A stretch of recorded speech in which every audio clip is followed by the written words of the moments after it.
Welcome to Reparenting Daily, your free daily guide for inner child healing and repairing the relationship with yourself. This podcast helps you establish a consistent reparenting routine and is divided into 3 sections.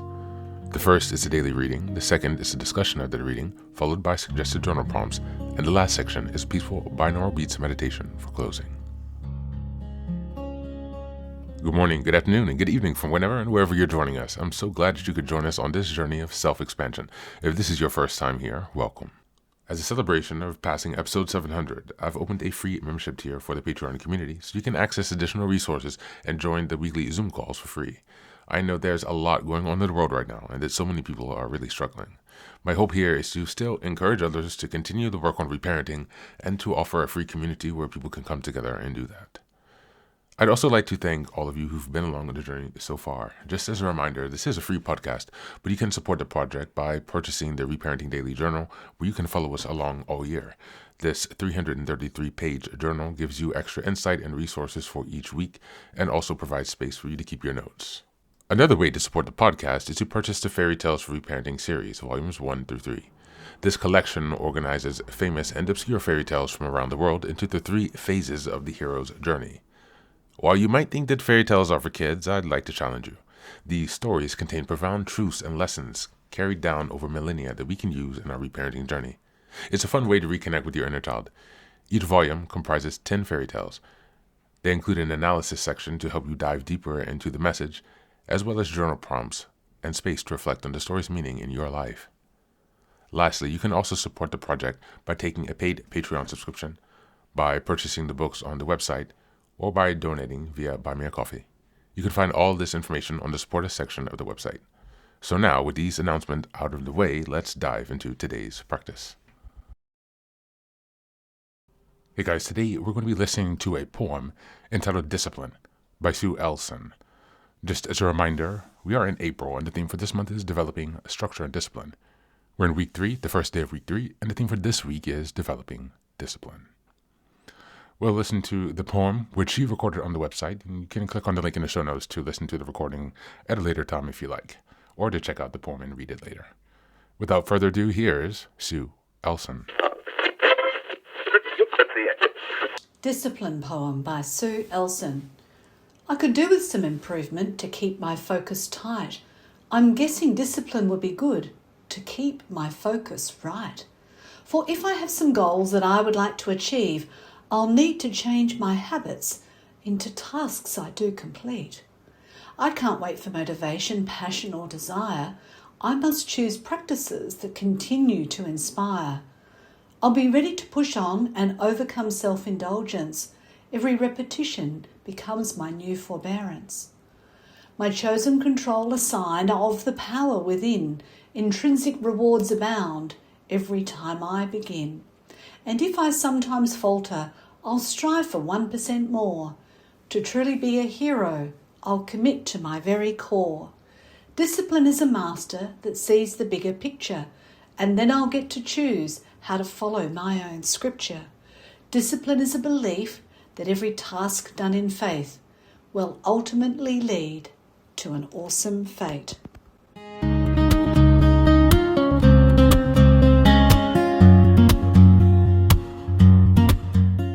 Hey guys, welcome back. This poem makes one thing very, very clear. Discipline is not about how you feel, it's about what you do despite how you feel. Waiting for motivation is a trap.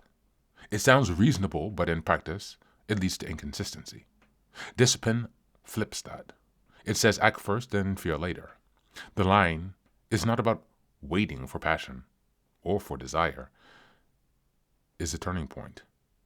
Because once you understand that, you stop negotiating with yourself each and every day, at every single turn, at every single decision point. There's also a strong emphasis on repetition. Discipline isn't built in big, dramatic moments. It's built in the small, often boring actions that you repeat every day.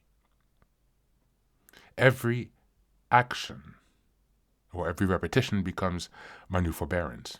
It's basically saying what you do consistently becomes who you are. That's where real change happens. Not in intensity, but in consistency. And the 1% more idea reinforces that you don't need perfection. You only need progress. Progress from yourself, your former self. What stands out most is the idea of discipline and self-direction. Follow my own scripture points to something deeper than just habits. It's about living according to your own standards. Discipline becomes a way of aligning your actions with your goals and values. It's not punishment, it's control. And once you have control, you're no longer dependent on moods, distractions, or external pressure or validation to move forward.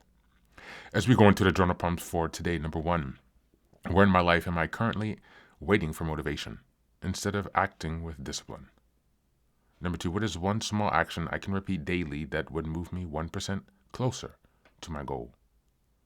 And number 3, what personal rules or standards do I want to follow to stay aligned with the person I'm becoming? That's it for today. As always, thanks for being here. Take care of yourself and please do be well.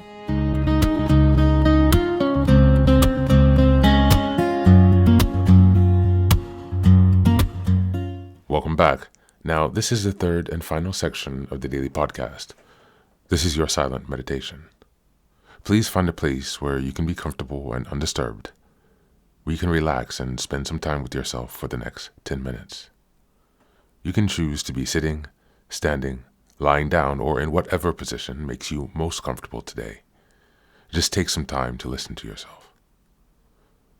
Next, be sure that you're taking time to be with your breath and to connect more fully with your body.